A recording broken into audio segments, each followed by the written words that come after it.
আজ বাড়িতে খুব সহজেই বানিয়েছিলাম কটকটি, মানে আমি এটাকে কটকটি নামেই চিনি। তবে তোমরা কে কী নামে চেনো অবশ্যই বলো। তবে শুনেছি এটাকে মদন কটকটি আর গাঁটটা ভাজা বলেও অনেকে চেনে। যাকগে, এটা দেখলেই কিন্তু ছোটোবেলার কথা মনে পড়ে যায়। তো বাড়িতে এটা খুব সহজেই কী করে বানিয়ে বাড়ির সবাইকে খাওয়াবে সেটাই আজ তোমাদের সাথে আমি শেয়ার করব। প্রথমেই আমি নিয়ে নিয়েছিলাম 500 গ্রাম ময়দা, তাতে দিয়ে দিয়েছিলাম 1 কাপ দুধ, 100 গ্রাম মতো চিনি, আর অল্প পরিমাণে নুন, আর হাফ চামচ মতো কালো জিরে।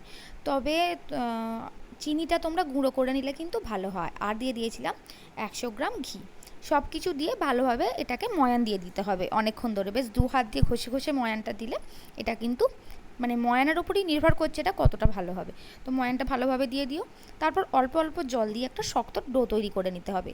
সেটাকে 10 থেকে 15 মিনিটের জন্য ঢাকা দিয়ে রেখে দিতে হবে। যতক্ষণ এদিকে ঢাকা দিয়ে রাখা আছে ততক্ষণ আমি গ্যাসটা পরিষ্কার করে নিলাম, দেখতেই পেলে। তো যাক, তারপরে 15 মিনিট পর দেখো চিনিগুলোর মানে চিনির যে দানাগুলো আছে ওগুলো একটু গলে গেলেই ভালো হয়। সেই জন্যই আমি তোমাদের বলছিলাম যে চিনিটা গুঁড়ো দিলে কিন্তু সবথেকে ভালো হয়।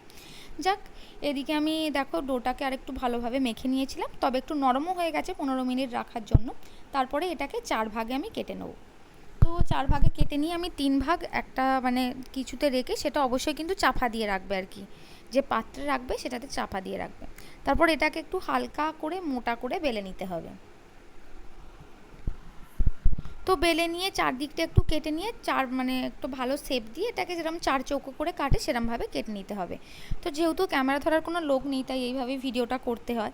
তো আমি ভেবেছিলাম এই ভিডিওটা তোমাদের মিনি ব্লগে দেবো, কিন্তু ভিডিওটা একটু বড় হয়ে গেছে তাই এতটা ছোট করা সম্ভব হবে না, মানে 1 মিনিট করা সম্ভব নয়। তো যাকে চলো বড় ভিডিওটাই দিই। তবে বড় ভিডিও দিলে একটাই সমস্যা, তোমরা কেউ ভিডিও দেখো না। যাক, তারপরে এই শেপে কেটে নিয়ে একটা কড়াতে অনেকটা পরিমাণে তেল দিয়ে দিয়েছিলাম, রিফাইন তেল।